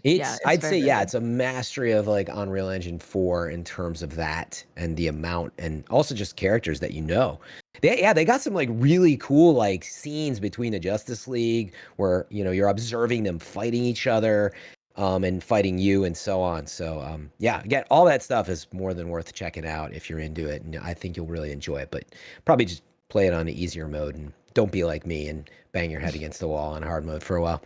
This really brings me to like, so, recently we had lots of articles coming out where it's like 95% of studios are planning a live service game. Yeah. But it was based on a poll that asked, do you plan on having like consistent updates? So that includes Monster Hunter, Cyberpunk, Granblue, Power World. It includes most games these days because most games plan on like, hey, we're going to do a free update. We're going to do a thing here, an expansion. We need a new word because when you say live service, people think battle pass, seasons. Like it's a very specific thing. I agree with that. Yeah, like we brought up Ghost of Tsushima last week, I think. And like that's the way to do it. Or like the way that God of War Ragnarok did, Valhalla, and like adding those things, especially when they're free, even better. But even pay for, I mean, I'm open to. But like, updating your game to have like multiplayer stuff. Yeah, I agree. We need a better way to frame it than that's not necessarily a live service, right? Not necessarily a live service, no. But speaking of which, I should probably mention Skull and Bones real fast, which falls right in that category. The beta's currently happening. Before you say anything, Fran, I do want to bring up what the CEO said about. Oh yeah, I just saw this. Yeah. Oh, did you? Oh yeah. So the game is $70, right? 60 on PC. 60 on PC. Full price game. Yeah. It's full price game. And people are always like, huh? And the reason the CEO said that this is essentially a quadruple A video game. So that is why it warrants the price tag. Yeah. Now that being said, I'm not. I don't want to go and defend a super rich CEO of a publisher, but like I think it was a bit of hyperbole. Like I was reading the quote, it's like it's a triple A, and it was like a quadruple A. Plus he's French, but I mean it is a quad A. But like I think a bit of hyperbole there. But the fact is, he is saying it's a triple A game. It's super vast. It's expansive. I haven't experienced those things yet because the map is, covered in fog. It's no bit, but it's true. Like, I glad you brought that up because on previous show correction, I think I was saying I'm like, oh, it's like $50, or that's because it was $59.99 on PC, which you're not used to even seeing the 5 at the beginning of most pay for games, I think, and like I misread it, but yeah, it's a full $70 console game, etc. So I'm like, man, this game better deliver. When it comes to amount of content and just the pace of things too, right? Keep you from... It's the thing I keep saying the most about Skull and Bones is like, I don't want to be in this situation where I play the game for like 25 hours and like it's all right, and then like it puts you in the end game, and then it wants you to grind forever to get the quote unquote value out of that $70 game and all the stuff they put in it and the world to see. So A bit how of much context, real quick, about why people were like, "This is a full price game." It's because it yeah. is a live service leaning game, right? They Yeah, it is. plan Well, on no, it is. I it is a think it live is a service live service game. because they're Yeah. doing 4 seasons. Yes. This one's a bit So different. people expected it to be free to play and then free to play live service game, essentially. So people were And surprised why it was. because of how long it's been in development. So I think it's gone Yes. through so many phases, and like people just doubted, lost track, and so again to take us back, like it kind of was born out of people's love for Assassin's Creed Black Flag, which Mhm. had these ship elements. That was a long time ago. That's Xbox how long. 360 game. Yeah, and like they announced it, and they sort of delayed again and delayed and re-announced, and so because of it, everybody's confused and doubting it, and so I think that's completely warranted. But what I will say is everybody, I think, will be surprised at like the quality of like visuals, tech. It is on that front. I'm seeing the full price tag and everything at its base, right? I would describe it to folks as, hey, this is a pirate fantasy RPG that's on kind of the MMO light, side of things. Like it is very like, here's an open world around you. You can sail and do all these little quests, but it has got a lot of these like, and I'm just getting started again. I already played the closed beta, so I'm kind of retreading, or re-navigating old waters. But it's like you go to sail the seas, and then you'll stop at a little camp, and you'll pick up a side mission to get some materials, which you bring back to town, and you craft things, and right. So it's when I'm playing it, I'm like, man, this is practically an MMO if it was like a dedicated server and you just were going around crafting, cannons for people. But it is very, very focused on the ship is your character and mainly what you're focused on, sailing around, upgrading. So it's all about you go from your tiny ship and then you get a DPS class ship because it is about ship battles. And then you get a different type of DPS class ship. You get multiple different types of weapons and you start at the gray rarity, but then you're actually upgrading. It's not like drops so much as finding crafting materials and stuff. So on my ship, just as an example, I'm early on in understanding better. I got a shotgun style demi cannon or whatever on my right, my starboard side, and then my left side, I got my Culver level 2, DPS cannon, and on the front of the bow, I'm gonna put a sniper if you want. And like it's all about positioning your ship and stuff like that and upgrading it. But then you might want to have a tank class ship because you're going to go on a mission and you need the space for it and to deliver some goods, right? So you get the idea. It's got a lot of different ship types, but then it's got the vanity elements, which is all in the game. And that is the difference here, right? Is like you're earning coin in the game. Eventually you're going to set up, I guess, trade routes. I don't know how it works. So you can like make money in the background. And so you'll be earning money to like go, and now you have this like dope looking sail on your ship and this more rare paint job, and of course you can deck yourself out because your character can walk around town and talk to people in full third person. And I think people see that and that's where they get confused. They're like, wait, do you like shoot and like fight people on like swords? And like, no, don't get confused because it looks quite good. It's a full town and like it's fully the total fidelity you'd expect of like walking around getting your quests and stuff. But that's just to like talk to people and talk, do stuff at camp. But everything takes place at sea. So anyway, they're gonna have a season. I need to get farther into the beta to see, but it doesn't even launch until Monday, ish, I should say, and that's early access. Just a reminder: please don't do early access unless you are like confident you're buying the battle pass and like you're fully in. But even then, it's bad for business for gaming, like predatory, getting people to be like, man, I want to play this game, and you're gonna be level like 5 by the time I get in. I'll just spend the extra $20. That's what they want you to do, and that sucks. But yeah, it's really not even out until next week in full. So there's a lot that I have to learn. But what I will say is like it's scratching an itch for me. Yeah. It takes me back to like before we were so spoiled. Like we're talking about getting this game for free. I was just thinking, I was like, I remember thinking before Sea of Thieves even, and I was like, man, I would love to be like a pirate and like sail around in these beautiful ocean waters. We're in the East Indies and then upgrade my ship. Like it's got all that, But I would like to check this out. This does look. it's a vibe. Yeah, Oh, it you can sounds do cool. like sea shanties. You can queue up your Yep, crew. I heard did- that last night. Oh, I went yeah. into Fran's Watts dropped stream. by. Yeah, so it's a really cool vibe. So ultimately, it's going to come down to the pace. Like I said, if you got me grinding for like 40 hours just so you can hopefully get me to buy like the battle pass to grind for another 40, and all of that's not fun along the way, that it's kind of like stretching it out, I will have things to say. But that ultimately otherwise, became could my be a cool problem with vibe. Sea of Thieves, right? Is that it's just so grindy. Like it's just Yeah. incredibly grindy. That it just Yeah. it became like I just feel like I'm just doing the same thing over and over and over. Yeah, that's my worry. So Yeah. we'll see how much we can upgrade these ships and how much But you get into a having a fleet of deeper ships. Sea of Thieves like experience does sound very appealing to me. Yeah, and more realistic is maybe a better way to put it. Like it's very like rooted in Yeah, I want more kind of a realism in my realist. pirates. Yeah.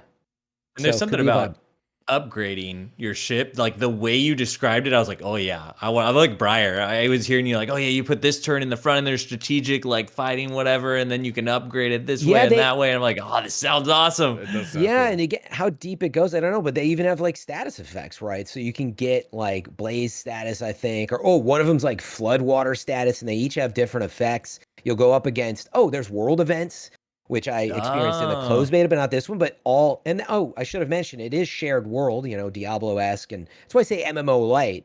There are people walking around town, it's like you, and that's the whole point. I see Lego in town. Lego's got this dope outfit, and he's just walking around. You can't even fight, right? But I'm like, I want that outfit. And then I see a ship at sea. Then you can do PvP, by the way. That's another element. You can there we choose go. to engage, I believe, in it. But like I said, we could go friend up and go do this world event and get like these goods. So it's Like predicated on multiple that. ships? Oh yeah, and I'm sorry I skipped the whole part of because I thought people knew it's live service esque. It's all about a shared world. You might have, I don't know what the limit is, but like 6 people out at sea, you, me, him, and we're all trying to take this world event on. So You got like it's 4 got ships out there, like taking on. Oh yeah, like, easily. that's awesome. Yeah, and it's fleets of other ships too coming at you. So yeah, it'll be interesting to see like where it goes in depth and pace and all that Is stuff. the demo so. still live for this? So yeah, just go try it before Sunday is the short message, because then they're gonna start charging you to try it out. Is it on and the all your progress Ubisoft carries service? over. Yeah, Okay, so you gotta. all your is that progress called carries over. Connect? Yeah, but it's on consoles, the open beta as well. It's crossplay and is all it? that jazz. Yeah. So we'll see. I'm optimistic, at least for the game, for a vibe. And the map does look big and it's beautiful. So we'll see. It all made me really want a version of this for Destiny. We're talking about walking around town, not being able to do anything. I was like, it's like the tower. And I was like, oh man, imagine if like you could customize your ships and do like there was an offshoot game of Destiny that was just space battles. And yeah. you just go upgrade your ship and that's all that it's about. Love it.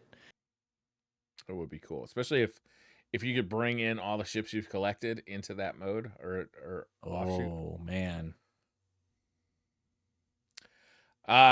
So Phil Spencer was on Twitter. He was talking about a new event. I'm going to quote him here. He said, "We're listening and we hear you. We've been planning a business update event for next week. Where we look forward to sharing more details with you about our vision for the future of Xbox. Stay tuned." So this is Briar, please tell me, what news could make of Xbox fans burn their Xboxes and go out and buy a PlayStation 5 immediately? Indiana Jones and the Fantastic Square is possibly coming to PlayStation. So the Xbox fanboys here are really, really upset. They think, have I selected the wrong console this generation? If all of the Xbox exclusives are start going to come to PlayStation, like what's going to happen to my beloved Xbox brand that, I love so much and loves me right back? It's true. Companies do love you individually They and care adore about you. you. Even if you don't have any money. I mean, this is on the heels of knowing, right? Like we talked about Hi-Fi Rush, most likely coming Going to to they didn't confirm that yet, did they? PlayStation. No, that's the rumor. But yeah, like everybody was sort of like, yeah, I guess I could see that, and some people though were like, no, like that it interferes with like its exclusive catalog. How dare you? Right. And now though that these reports are bigger, on Starfield, there's reports after the DLC hits, maybe after that. shortly it would come to Xbox, and Halo maybe, or coming to PlayStation. Halo maybe coming, maybe. Now everybody's confused, and they have to address it as the short. Yeah. I mean, this makes sense to me that they would do this, though, right? It's like I don't think the Xbox is selling particularly well when you compare it to the PlayStation. I can't remember what developer came out and said that there's like a 1 to 5 sell-through ratio Xbox compared to PlayStation on their third-party Dang. game, which was Interesting. interesting. I mean, Also, Phil Zone's words, right? I mean, he's like, yeah, we're not going to catch up with PlayStation. Right. Like, we already know they're not going to suddenly have some giant release bigger than Starfield that sells like at a rate. It's over this generation, but that's not like, that's not to say they're not going to keep supporting the ecosystem and make more hardware. I also feel like consumer sentiment on Game Pass has been starting to take a downturn lately. Really? I feel like that. It's like, it seemed like such a good deal at first, but the catalog, I feel like they don't have the big smash hits that PlayStation seems to get. You know what I mean? And even though, PlayStation doesn't have they have a Game Pass competitor, I suppose, but it's not nearly as good as Game Pass. No. Yeah. But I just feel like there's these long stretches of time where like, oh, the next big one is Redfall, and then Redfall comes out and it's a flop. And then, okay, the next big one is Starfield, and Starfield comes out and mixed reviews. Like, it just like Game Pass just doesn't seem to like. Yeah, but that's interesting. That's like, I get the perception, but like Game Pass is so much bigger than that. And like for every time somebody says that, it's like the reality is they're like, is it on Game Pass? Oh, I'll just play it there. Like, it's more about that than it is, the exclusives, which I mean, but it says something about Xbox. You're right. You're like, people aren't talking about the exclusives. Right. It doesn't feel like in the original Xbox days, in the 360 days, 360 was obviously their most popular console, right? And they just had these massive franchises, Forza, Halo, Gears of War. I'm sure there are more that I'm just not thinking of, but they just don't have that kind of thing right now. Halo still exists, Gears of War still exists, but it's not nearly the massive Starfield is ultra pop culture phenomenon that it was. Yeah. Starfield is massive, but it didn't, right. The other ones fell into the like can do no wrong almost overall. Like, they were always in that 9. What it is that 9 out of 10 feel, right? And we haven't felt that. Yeah, it's like what PlayStation has. You're going to be getting a God of War and Spider-Man and Final Fantasy 7 and that you're getting like not just exclusive game, but you're getting like some of the top tier games that we've seen. So it's PlayStation fanboys are kind of complaining about the same thing, where their games are coming to PC, and they're like, oh, they did go through that. Yeah. But also Game Pass, I feel like there's a value proposition. Okay, so if you have a big PlayStation library, that stays with you, right? But paying month after month for Game Pass, that doesn't stick with you. There's no intrinsic value there unless you continue to maintain that subscription, right? So if, for instance, Game Pass were to become more available, or if you were to just switch over to PC, but what if Game Pass comes to Nintendo Switch and to PlayStation? Like, what reason do you have at that point to have an Xbox? But that's what this is predicated on, is like the love of the console. Like, I'm a huge Xbox fan, right? Like, that's just fanboy bullshit. But that is what this is mostly, right? Meaning, I assume that number one, quite honestly, it's like the ego side of like, I love this, right? I love Xbox. I bleed green, Right. Meaning, I feel like I don't want to feel buyer's remorse. Please, no, yeah. Well, okay, that's fair. Like, meaning, are they doing well enough that I can always count on them for that next big hit, right? Yeah. So I get that. But what I'm really getting at is like, if you still get the games and they keep supporting Xbox with hardware and the ecosystem, the software, like if they give you all the same features, why does the number matter how many consoles they sold, right? And I'm not saying it doesn't have impact. At what point on does confidence, Microsoft say, all right, Xbox division, we spent $50 billion on all these acquisitions. When do we start to see a return? When does that happen? I mean, Microsoft is not. I mean, we heard rumors years ago that they were thinking about selling the Xbox division, right? I don't know how true that was, but like it could happen. It's not outside the realm of possibility. But this discredits, like, they do have some really good games, right? It's because I think it's the 9 out of 10. But like honestly, Halo PvP is dope, And again, whether these things are multi-platform in the future varies. Starfield has a ton of fans. Hi-Fi Rush was dope. That was over a year ago. Forza is like top of its kind overall, right? And there's a list of others you can put on there. It's not like they don't have a pretty solid library. It's just they don't have that feeling that you're talking about, the next big Naughty Dog game. But I mean, Indy will hopefully prove us, wrong on that one. But that could be one of the first really big ones. That would be great. I hope so. I never want to see Microsoft leave the console. Like, the more competitors there are in this space, the healthier it is for the consumer, right? There's more competition. There's hopefully more money coming into it, right? Like, there's just more good stuff. I'm kind of surprised that the uproar is coming as the games are finding out that they're moving over, rather than like as the games come out being unsatisfied with your choice of console. Like, I wish I would have gotten a PlayStation so I could have played God of War or Spider-Man or something like that. Yeah. Versus like now they're getting upset now that some of these games are talking about coming to PlayStation. The only thing I can think of is it makes them feel like, oh, I should have got a PlayStation because I could have eventually played some of the games I had now. I don't know. Just the logic doesn't even make a whole lot of sense as to why someone should get upset about this.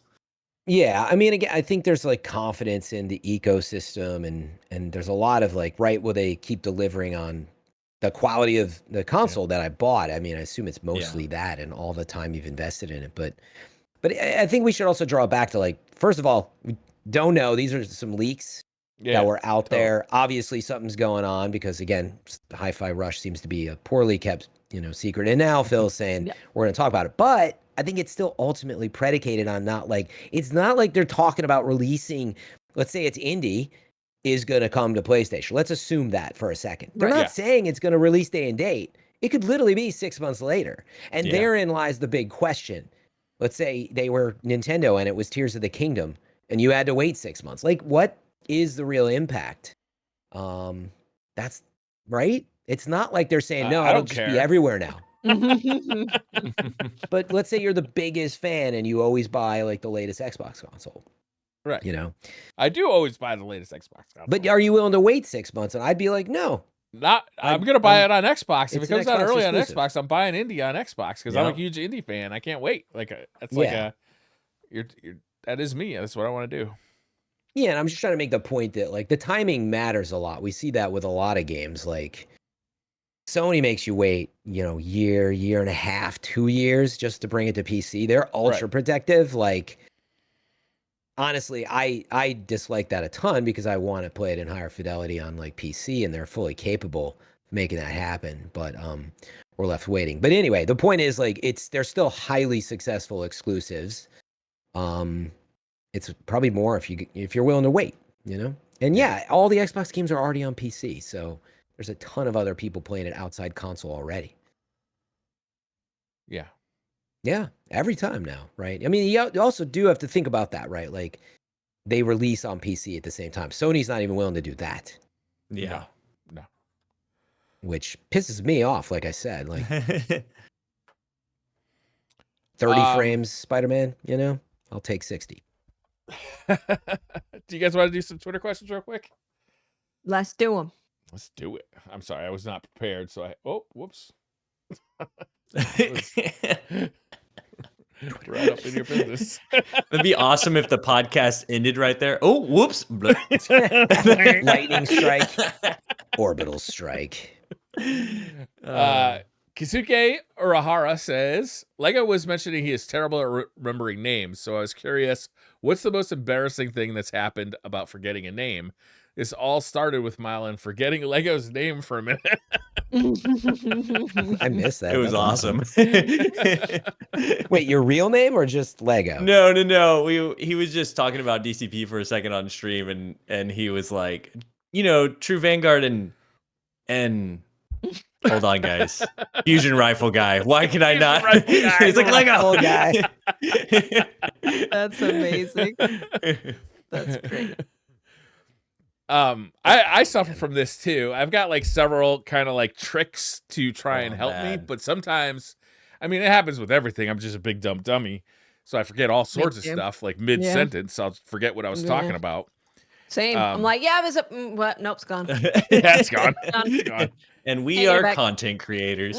But the worst thing that's ever happened to me is that I ran into a girlfriend that we had only broken up like 2 months ago. And like the name just wasn't there for me. It just wasn't there. Isn't that kind of awful. Like, wouldn't that be more embarrassing for her? That's like a dunk on her, right? Oh yeah. Like, you meant so little. I don't even remember your name. But that, I mean, that wasn't true. I had no reflection on her. It was just me. If you wanted dumb. to dunk on her, you could dunk. Why that? That's a rough one. But I felt bad about it, right? I felt bad. It was like completely obvious because like when somebody walks up and you're hanging out with somebody else and you want to say, "Oh, hi, Jim. This is Tony. Tony to Jim." And I was like, I started that. I was like, "Hey, this is." Hey, this Oh no! No. Oh, that's so bad. This is my friend, my best friend, actually. Yeah, I just call him Buddy. Don't know what he wants you to call you. Yeah. You him call him. That's when you get in. Exactly. You're like you. You. So good to see you. You just like they know though because like the look on your face when you forget a name is everybody knows you don't know. Yep. I have a famous one where like I just had met like one of my friends. Her name's Susan. A bunch like at every like sort of gathering, but it's only like every 6 to 12 months. But for years, right. Every time I never am prepared when I leave to remember the name and I come back the 6 to 12 months later to see them again. And every time like clockwork, like, oh crap. Like, and I know who she is, but I don't know what her name is. Right. Every time. And it became like a joke that everybody there knew that I was going to do it. So they're just waiting to be like, "Hey, Fran, how's it going?" And she'd like walk up and I was like, "What's up?" It's like, "He did it again." Oh my God, what a disaster. I felt so bad. So mine's pretty similar to the time length that you would go without seeing. First of all, I'm terrible, like so bad with names. Just cannot, like my mind will just empty information that I'm not using and just delete it. Like it's not there. I can't find it. Entirely. Yeah, it's gone. And so there were these friends that got married about the time me and my wife did, but it was the same kind of thing. Like we'd see them every 6 months or something like that. We weren't, we were on good terms and we'd just see each other every once in a while. So friendly. At some point we were like, we should actually like hang out with them, like we should do something. And so when you're like slightly acquainted with somebody, it gets real weird because you know them like on Instagram or whatever, social media. And then so they come over and we're like hanging out and everything's cool.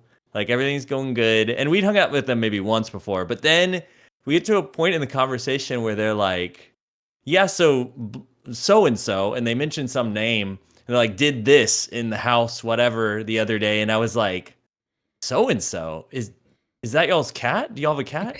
They're like, that... Because they were talking about their cat earlier. No. And they're like, that's our daughter. And I was like... I kid you not... I could not recover. Babies. I didn't know. Like I knew that they had kids too. I just completely forgot the name, forgot everything.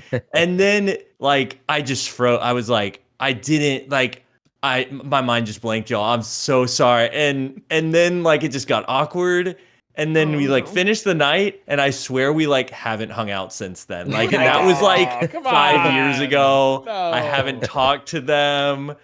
I would have absolutely been like, that's great that you consider your cat your daughter. That's really good. When did, I was like, oh, yeah. When did you adopt? It's just the curse of ADHD. It's like when your mind just blanks for a second and you miss that thing they're talking about and you try to jump back in and you're like, oh, Yeah, and then it becomes Okay. like, oh, now it's been so long. I could have asked right away. Can you repeat that? I didn't quite hear the name. Yep. Now it's been too Yeah. long that it's awkward. Yeah. And now it's just like I can never ask because it's been 10 months. Yep. I'd be Yeah. So like, when Mylan did that thing, how do you spell that again? Yeah. Your daughter's gotta have some name? tricks. How do you spell that? Bob, I wanna send you a- B-O-B.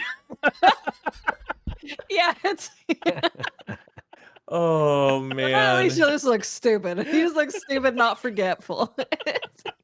I And tried that's like the when worst thing is too, because people think of like you remembering stuff as caring about them, but it's like I just Yeah. don't remember, man. I just Yep. I care about you deeply. I just can't remember anything. exactly, yeah. I'm sorry. When that couple left, I like tried to ask my wife. I was like, "Was that like that wasn't that bad, right?" Like we recovered it a little bit. She was like, "That was the worst." there was no coming back from that. I would have found it funny for sure. So yeah, when Mylan forgot my name, I was like, "Oh, that's nothing. Yeah, Whatever. yeah, it's What- Yeah. what- Fusion gun Sure. guy. I'll take it." That's great. Blaney McBlanderson says, you become a world-class athlete in one of the following off-brand sports. Which do you choose? Number 1, cheese rolling, where you chase a wheel of cheese down a hill. I've seen that. Number 2 is combat juggling. Jugglers try to smack each other's pins out of their hands. Or 3, tech ball, which is a ping pong soccer combo. Which, if you've ever seen tech ball, is incredibly impressive. It Because is. they're I just saw literally it for the first playing time the other ping day. pong, but with a soccer ball and only using their feet, like using soccer rules on a ping pong table. It's spelled TEQ ball, and It it's is. holy smokes. It's insane. Yeah. Oh yeah. And I when thought- people do like yeah. front flips to hit it to the other side, like they just like upside down kick the ball and it. Oh man, it's Yeah. insane. Yeah, incredible athletic. That's the But one the I would question is, choose for If sure. we, yeah. I I mean, thought think for about sure you'd go with the cheese. Yeah. You get the cheese cheese if rolling you- looks so dangerous. Yeah, it does. Wait, so when you Watts said have you saw barely this, hanging Fran, on as it is. did you see this in Same. person or What, cheese like rolling? on TV? Or, No, yeah, no, Fran this said is he like a saw it. YouTube kind of thing. I saw there Oh, was. you saw I it, think really? there's a documentary on it. I feel like I saw it, some Netflix documentary on like every year they do this cheese rolling Yeah. race, but I didn't realize it's like a sport. Yeah, There's it looks ambulances dangerous. waiting Yeah, at the people get bottom of the hurt. hill. There's what at the bottom of the? Ambulances waiting at the bottom of the hill. Oh yeah. For sure. Oh no, it's totally dangerous and Yeah, people are It's been definitely breaking outlawed and- bones and lots of them. you know. Because it's a steep hill. What Yeah, was the after second reviewing one? I the want to watch it. What was the combat second one? juggling. Combat Combat juggling. juggling. After That- reviewing I want to the- watch that Yes, one. so It's- after reviewing our choices, Yeah. I was kind of like, ooh, combat juggling. That sounds like cool. Not to as be like, what do you interesting do? as I'm it a combat. sounds. Went to watch it, you do look like a clown. And I was like, if I had to choose, like the cheese wheel thing, that is high. You're crazy. Like Yeah, no. nobody can deny. Like you're Combat crazy. juggling looks like two clowns kind of being bitches, right? It's like yeah, they're just trying to be Great. assholes to each It's other. pretty awesome. and Yeah. So for anyone who's you have two people sad. facing each other. They have three things that they're juggling, and then you're trying to hit the thing out of their hand whilst still continuing to juggle your juggles. Watts, tell me this: if you had to Yeah. rate the 3 games, and how much of this on a scale of 1 to 10 looks like you made it up when you were like a kid on the screen? The juggling one for sure. It's like an 11. I You're don't know. like, The I cheese, just made this the up cheese because I was wheel hill bored. thing is pretty 11-year-old too. Yeah, I a little feel bit. like I did combat juggling when I was, when you're juggling with a kid, it was a Yeah. kid, and you're like trying You to. just Yeah, hit your smack. elbow. 100%. Yeah. I definitely. think I'm already a combat juggler. Yeah. Professional. Dude, cheese rolling looks ball. like it looks like rugby or something like something hardcore. Yeah, it It's looks like you're gonna nuts. hurt yourself for sure, It's a right? Like it's hardcore like Yeah. sport. you're I not mean, you really will. That's like, why the ambulance is there. There's a very high It chance. is very dangerous. like for anybody who's listening who can't like see what the cheese rolling thing is it's a extremely steep hill that's like Very Just- bumpy. yeah, it's very bumpy, like long grass. Sometimes there's like bushes and rocks, right? And then they roll like, I don't know, like a 3-foot wide diameter cheese wheel down this hill, and everybody goes down this hill at a full sprint, trying to be the first to catch the cheese wheel. And half of them fall down on like their second step. And those are the lucky ones, because once you get like 10 to 15 steps in, you're at full speed, and it's really going to hurt when you fall, which you are definitely going to fall. There's like one guy going to make it down this hill. Okay, so there is a cheese rolling compilation video that has 3.9 million views. Yeah. The top comment is, imagine being an old man with brain damage and a crippled back, and your grandkid asks, what happened to you in the past? And you have to tell them, I chased some cheese down a hill. Yeah. Or I heard it while combat juggling. You should check out the clip. Actually, don't just assume it's cool. Never ever watch the clip though. I deleted it, but Combat juggling does look pretty goofy. Yeah, for all these Tech reasons, ball the is the answer only cool tech thing ball. on Tech this ball list. looks yeah, tech ball. incredibly demanding physically and very cool Yeah. as well. It looks cool. I'm thankful for the mention of combat juggling though, because I was in tears a second ago. That was good. 3, 2, 1. Combat juggling is only a thing on the list that sounds cooler than it is. Everything else, Yeah. Yes. yeah. completely was like hyped, and I watched it. I was like, this looks dumb. I thought they were gonna be like facing each other, like doing punches and stuff, but it's Yeah. like they're in like high school gym clothes, like back to back. Slap fighting Yeah. So it's slap with fighting. plastic That's not a bad way to bowling describe pins. it. Yeah. We're Yeah. running out of time, so we're gonna do 2 more questions. Okay. Egg says, "What is the next thing you guys are planning on getting for your setup?" For me, I'm looking at getting either the SteelSeries Arctis Nova Pro or the Astro A50X headset. Big love, guys. I think there's a new Astro A50X. There out, isn't is, there? yeah, Or that new? headset. So a lot of the headsets, you may not realize that it's like this, but a lot of them are like, it's for PC and PS5, or it's for PC and Xbox. This one is for everything. Oh, So, that's that's what the pretty new one big is. value add if you got all the consoles. Yeah. I do like a wireless headset too. Big fan. I mean, Mine's really Nintendo lame. Switch 2 is what I. Oh, for your That's the setup, next one Fran? you Are you get. going to actually play? Are you going Don't to I need it stream to Nintendo stream? games? Don't I need it to stream them? You going to stream it on the screen? Yeah. Mine's really lame. So the mixer that I have, Bella can very easily just like stretch, hit one of the mixer things, Pads. shoots the volume all the way up. I scream. It's very scary. So I want to just get something to elevate it so she could put her feet under the mixer. So I no longer have to deal with, why did all of my audio break? Oh, she muted everything. Or there's scary sounds in games that I didn't even realize there were scary sounds in the game. And so she turned the volume all the way up, and I'm like, is something approaching me? And no, it's just normal background noise. It's just incredibly loud. That is a good I love- idea. Love the I need image one of her those. mixing, though. She does want to Little DJ. I tail. should make an emote of Bella Oh, being a that's DJ. good. Yes, Yeah. Oh, that'd be totally. a good emote. Yeah, I should do that. Yeah, We should get that done. like So one mine hand is on the not- headphones, one hand on the record, or plop. Yes. Yep. Yep. So mine's not super related to my editing or setup at my desk, but maybe I had some old custom mold dual driver just in-ears, and they're like Wow. kind of going bad from drumming, and I'm starting to drum again. And so I'm Mm. like, ooh, I should upgrade those. This is a good time to do that. And I can use it for editing too and stuff, because it like totally blocks everything out, So I might upgrade be those very nice. soon. Yeah. You know, there's like a new place like right near my house that does the custom molds now. Yeah. And it's at a hospital. Like Yeah. it's It's like associated with- doctors that do it. Because Yeah. of hearing aids, and it's just yeah. Right.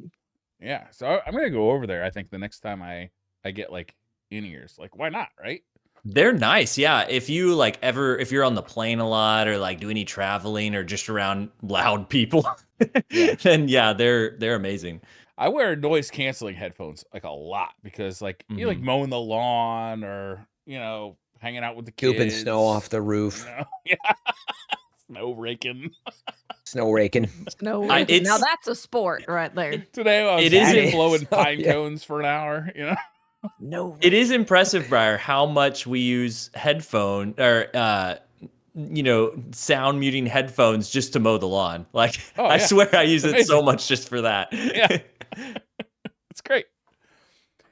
Mine is not office related. What I'm working on right now is I found this box called a Garmin Power Switch, which you put in the engine bay of your vehicle and hook up accessories to, and it's Bluetooth attached to your phone, and it works with Apple CarPlay. And then I've got some rock lights coming in that I'm not going to mount. It's like what you would use for like that underbody glow on a car, but I'm not mounting them there. I'm mounting them up on the roof rack, so they're going to point down, so that when we're camping and kayaking, it will illuminate around the car. Nice. For like as like outside the car courtesy lighting, and it'll be controlled with the phone, so I don't even have to start the car to do it. Oh, that's pretty dope. Yeah, that's gonna cool. be fun. I'm looking forward to do Yeah. that. But I got to do 2 cars because my wife. I told my wife I was gonna do it. She's like, "Oh, I want that." I'm like, "All right." Is this the Tifa Honda? No, the the Tifa Tifa Honda Honda. already has plenty of underglow. Don't take. You've got a lot to illuminate. You don't take that camping. No. Yeah. In fact, it's not Joyride. technically road legal or allowed in school zones. Yeah. Nor is that rapper, but to be seen, period. I think that's going to do it for this one, guys. Thank you so much for hanging out with us. Thank you, everybody. Next thank you. week, we can talk Man. about all the discussion behind Stella Blade's ass. And why the Oh. developers keep simply saying, why do you keep asking me this? People like looking at hot chicks. Shut up. Yeah. That's a good answer.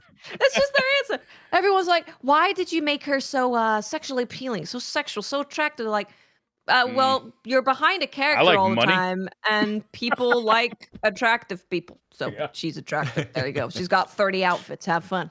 Well, we saw how much people like Nier Automata, and we said, I didn't realize this. Yeah, one of the headlines is Stellar Blade dev, also known for butt jiggling game Nikke, says They are the Nikke devs. Yes, he they put are. special attention into the female lead's back because that's what players see most of the time. That's just facts. Duh. You It's gotta right. He's just dedicate all the of the polygons. interviews. All of the interviews are just like, well, you look at the back the most, so I wanted it to like look nice. And Yeah. I was like, oh, Just facts. just stating factual information. Great. all right, guys, thank you all for watching or listening. We'll be back next week. I'm sorry I didn't get all to the questions. We had so much to talk about this week. I'll try and remember if we need a few more questions next week. We'll grab some. There were some good ones. Cobalt, I'm looking at you. Thank you, and we'll see you next week. Bye. Bye. Bye.